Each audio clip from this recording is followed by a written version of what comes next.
So in the dynamic window approach, let's just look at it with the differential drive car. So assume that you have a car which uh, can move with two controls. One is the velocity and the other is angular speed. So the linear speed v gets you to go straight, and then the angular speed gets you to turn. Now let's say that if you choose a specific v and omega, so let's say choose uh, v equals some v0 and omega equals 0, that means that at this point you just start going straight. Okay, so if you choose something which is non-zero for omega, then you'll start turning.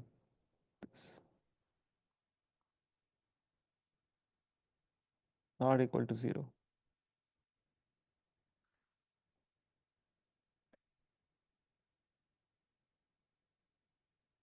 So each v omega pair gives you, so each v omega pair gives a curve, right? And what you pretty much are trying to do is that you're trying to figure out, of course, if you just keep choosing a certain v omega and you make the car go forward in time over a given time t, over time, let's call that th,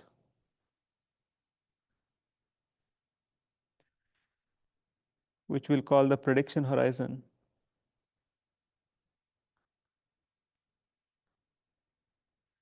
Some of those trajectories would let you just keep going without hitting an obstacle. Some of those trajectories will, of course, wind down and hit an obstacle.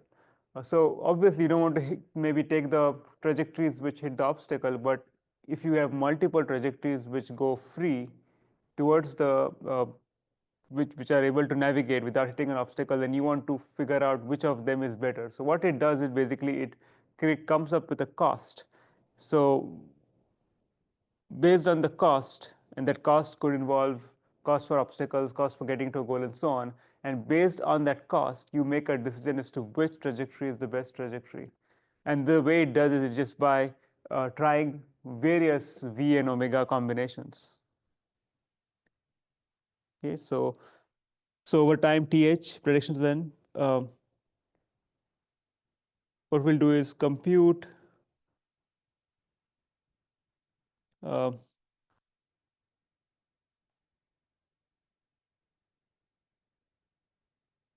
set v omega pairs,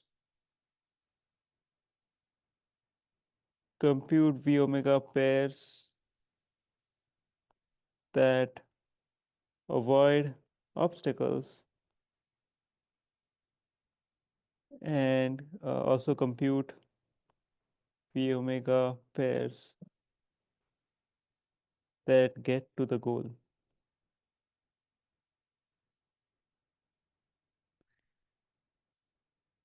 So some time back, we did optimization. In optimization, what we did was we had decision variables. So these are your decision variables. Okay. Now you could, the avoid obstacle is basically a constraint, but it's really hard to, when you have a constraint, it's really hard to model. So what dynamic window does is it gives you a method of giving you both the solutions to pairs that avoid obstacles and gives you pairs that go to a goal using a cost. So define a cost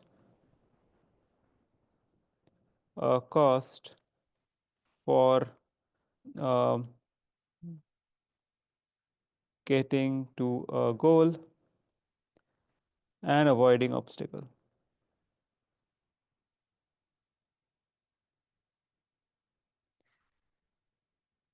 And then, of course, the final goal is find v omega that minimizes this cost. So minimizing the cost would entail not hitting the obstacle and making progress towards the goal.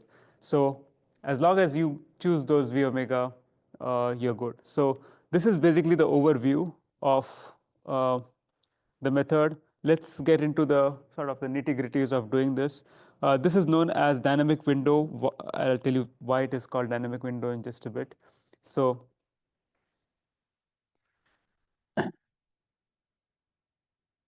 So first of all, we need to choose v omega pair. So what is done in this is, uh, so how to choose v omega pairs.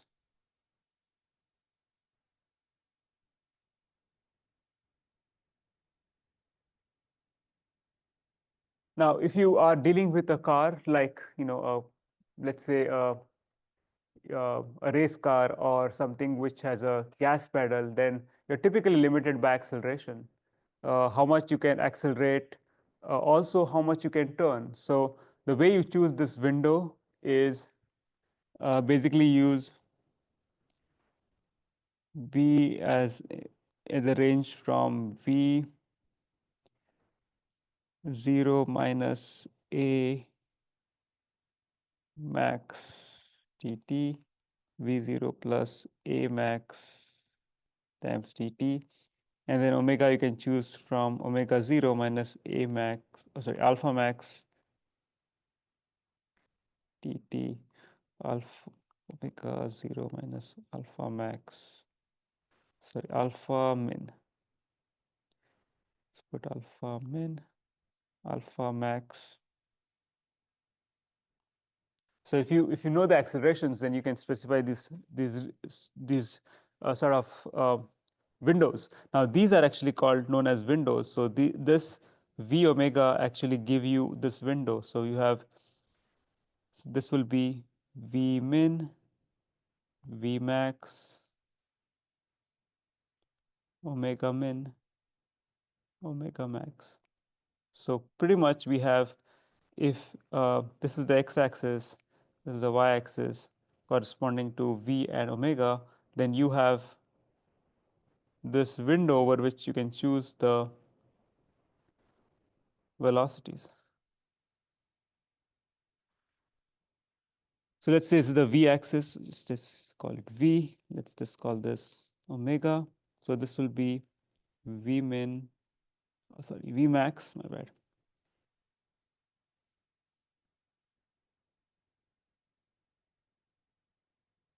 V max, v min, omega max, omega min.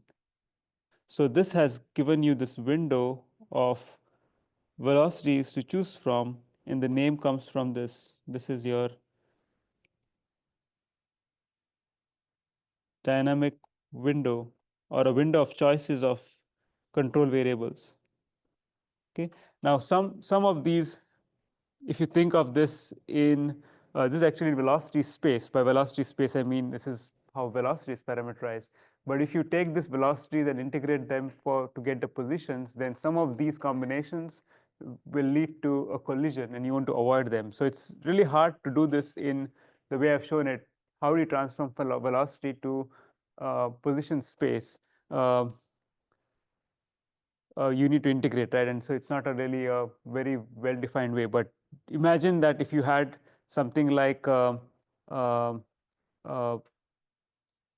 literally, if you transform this v to some position metric, like how much you would go forward, then this window will actually become this rectangle or square or rectangle, depending on how you choose v and omega, will actually map to some kind of a window in the position space. So if you take these combinations, it might map to, so let's say that the robot is here always at 0, 0 at the current time. When you take this window of v and omega, and this is your Cartesian space, this could potentially map to some space, and it may not really look like a square because you're integrating the velocity. So for this one, it will probably look very similar to a square because it's linear. If you just integrated just one integral, but in the more realistic scenario, it will be some complicated curve. And so this is how the space, how these velocities would map out in xy. Remember, I've shown xy below and v omega up. And some of these could potentially lead to collisions. This is an obstacle. And clearly, this is something which you want to avoid, right? So this particular v omega combination, which leads to this collision, has to be avoided. Maybe there is a goal here. And so, you want to, maybe using this one will get you closer to the goal. So you want to choose maybe this v omega, which gets you there. So it's a little bit hard to imagine this in this space of x, y, but that's what it actually entails. So that's the dynamic window for you. Now, once you have the dynamic window, we have to define a cost. So let's define a cost, because once you have these choices, how do you determine that this is bad and this is good? This is the goal. Well, you just use a cost. The cost, what it'll do is, it'll basically ensure that you are going towards this point, or you're choosing this velocity versus something else which takes you nowhere. So then we define a cost, and then I'll show you the minimization. So the cost is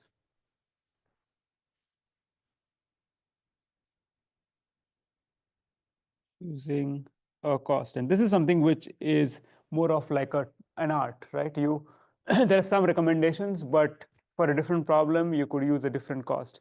So a cost could be something like this: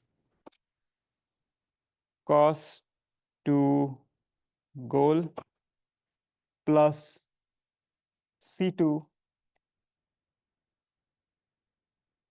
cost of obstacle plus C3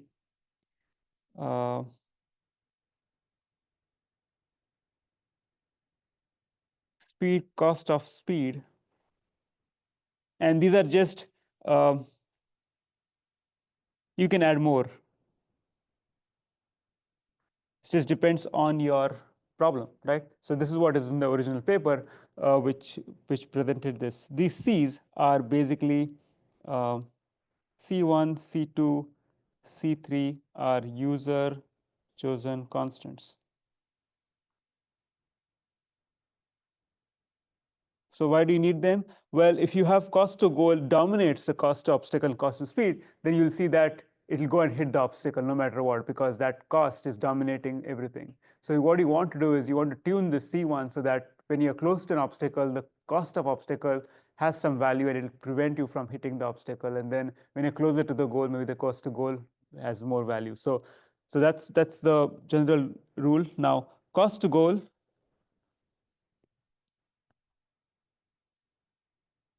can have various ways of writing this down, and I'm just going to give you maybe one or two suggestions. One way of, if this is your robot x, y, this is the goal. One way of having the cost to obstacle is to just put x minus xg square plus y minus yg square. So this is basically giving the Euclidean distance between these 2 points, right? So the closer you are to the goal, the better it is. So that you want to minimize that. Another way people do this is they find the heading angle inverse of y minus yg, x minus xg. So this is giving you the heading angle, right? This is the heading, theta heading. And the closer you are to the theta heading, that means the closer you're going to get to the goal. So that could also be a cost. So you could put either one. Cost of obstacle.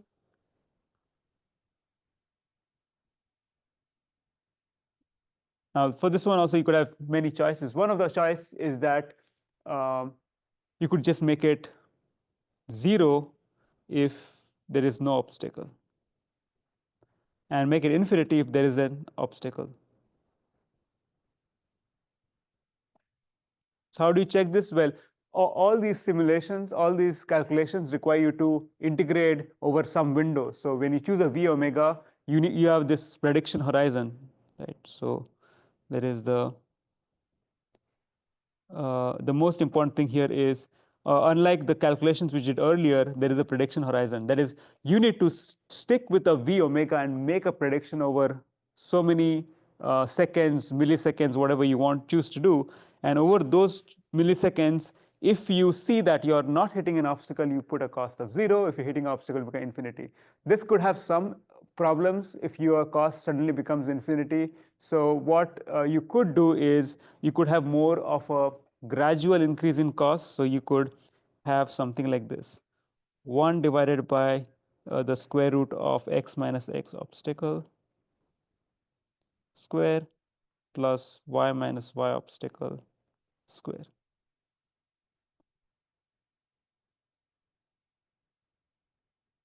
We just put OBS for obstacle.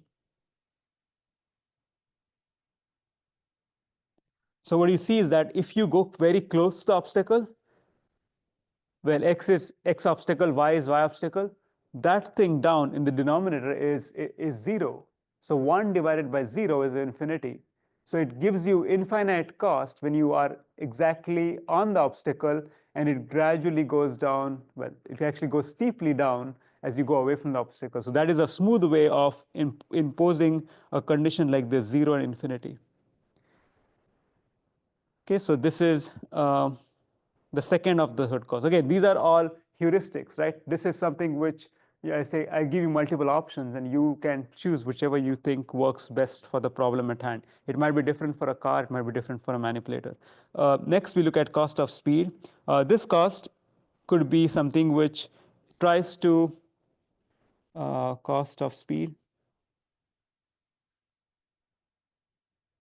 Many times you want to get to the goal as soon as possible, as fast as possible. You don't want to waste too much time. So what you could do is you could specify this cost as, let's say, v minus v nominal square.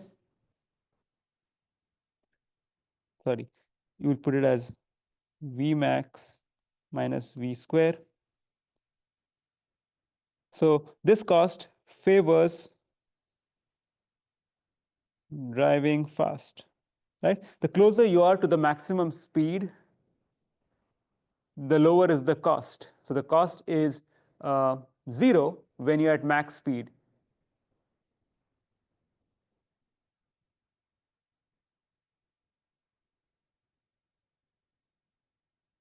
Okay, should the omega term be positive?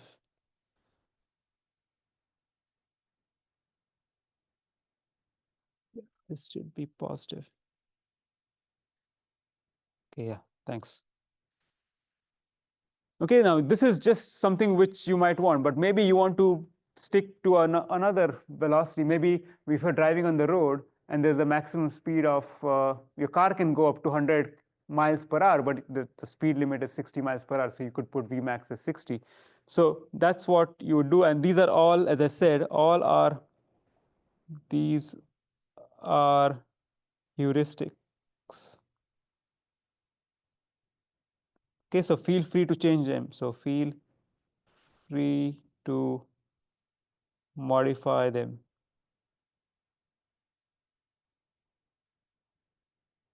Okay, so once you do this, the third step is, so let's see, well, the first step was here to choose V omega pair. So let's just call it 1.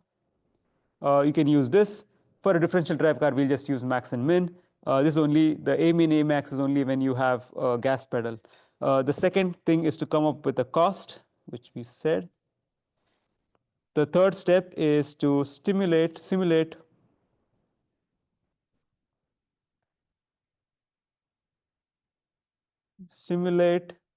the system over TH, the time horizon, and compute the cost for each V omega pair. So if you have 100 V omega pairs, you'll have 100 cost. Okay, choose V O omega O such that corresponding to the minimum cost.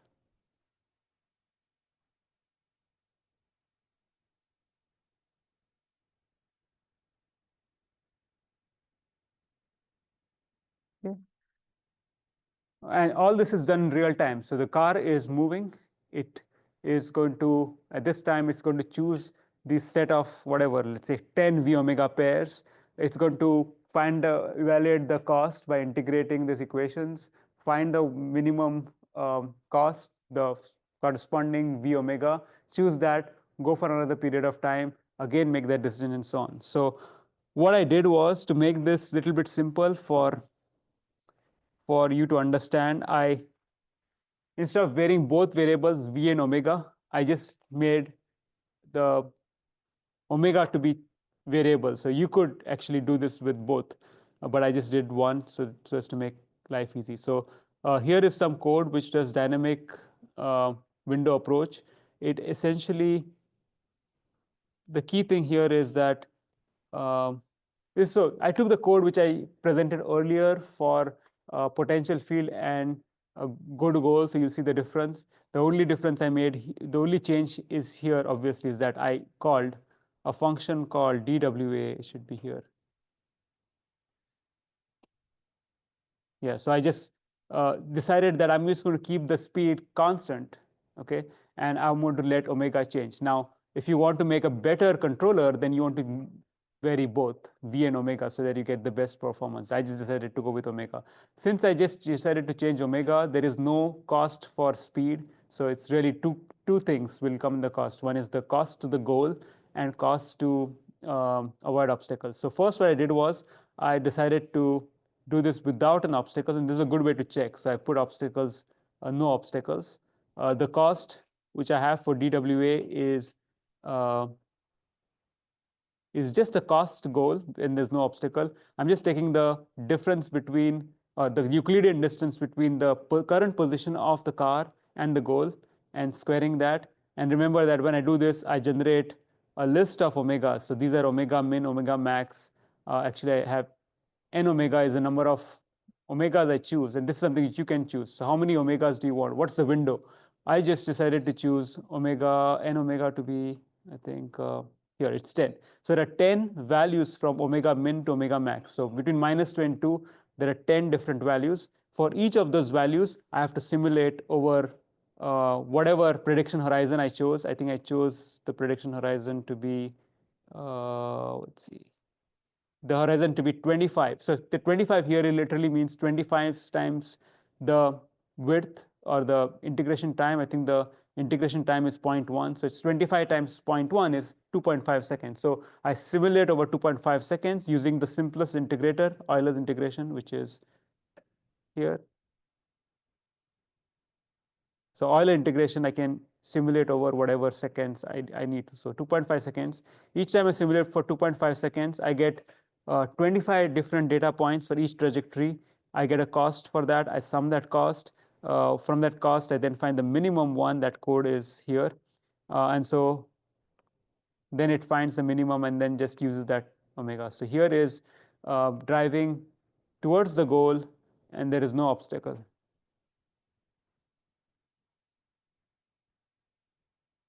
So it took a slight turn because it's actually heading towards, it's heading east, but then it has to go northeast. Okay. So now let's introduce an obstacle. So I just change this to 1. The obstacle is actually going to be a red blob at 1, 1, 0.2. So 1, 1 is the XY location, 0.2 is the radius of the blob. And what I did was I have a corresponding cost. So obstacles on. What I do here is I compute the distance between the current position of the car, x, y, and the obstacle. I square it and I do 1 divided by distance. So this particular cost, what it does is, if you are on the center of the obstacle, which is actually a circle, then your cost is infinity. And the closer you get to that, it will be less than infinity, but it will still be rising very steeply. So if I do this and run this, hopefully it'll avoid the obstacle. So you'll see the obstacle right in its way, and then it actually takes a turn and then keeps going. Okay, now you could actually add more stuff here. You could add any number of obstacles you want, and the performance may or may not be as expected. So here I have an obstacle at 110.2. If I want to add another one, the code is written so that you can add number of obstacles. So I put an obstacle 1.5 or 0.5 meters to the right of that first obstacle. And so now we can run this and see if it works, how it works. So 2 obstacles, and clearly it has to take a detour, and then that cost works. Now it just actually passed through, so I'm only trying to get the blue line to not hit the obstacle. If you want to put that circle, you need to make some changes to that. So you need to have a buffer. I think the way to do this is that I should have it in the code. So the buffer is actually, I have this in code here. So there's a radius of the obstacle, and then there is the buffer, which is the radius of the robot. And so what I did was, even though it's not a square, it's not a circular robot, you can approximate a suitable square, a suitable circle around it. And so I just do robs, which is basically that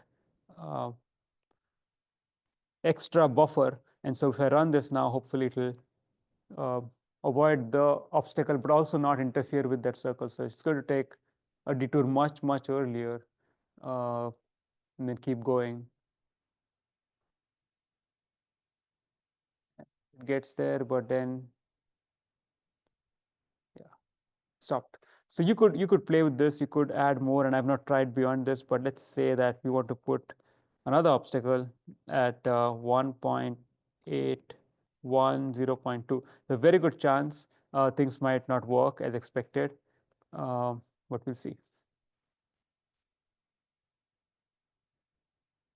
Because that, okay, I thought it was going to the left. So I think it takes a detour. Now I have my plotting function to not plot beyond x equals 2. So you see that, but clearly this is a problem. It should have probably taken left and not right. So it comes there eventually. Now the thing about these solvers, as I said, is that they are local solvers. They don't know anything about global obstacles. So when it's going to keep making circles. This is somewhere where you could potentially have like a velocity, and then I'm only tuning the angular speed, but you could also make it choose the linear speed. So if you saw this particular solution, the interesting thing is that it did not take a left when it's obvious that the best solution is to not take a right when it hits the first obstacle. It should take a left, right? It went to the right. And this is the problem with all these solvers. They are all local solvers. That is, they do not see the entire spectrum of obstacles. So if it knew ahead, it's like a camera ahead on top, it knew these obstacles, the best thing to do is to turn left. But many times those things are not available. And we are not going to get into global solvers which try to get, but it's certainly possible to have a global solver which takes into account a map and then makes the decision to turn. Okay, I'll comment this out, but then you'll be able to uncomment it and play with it some more.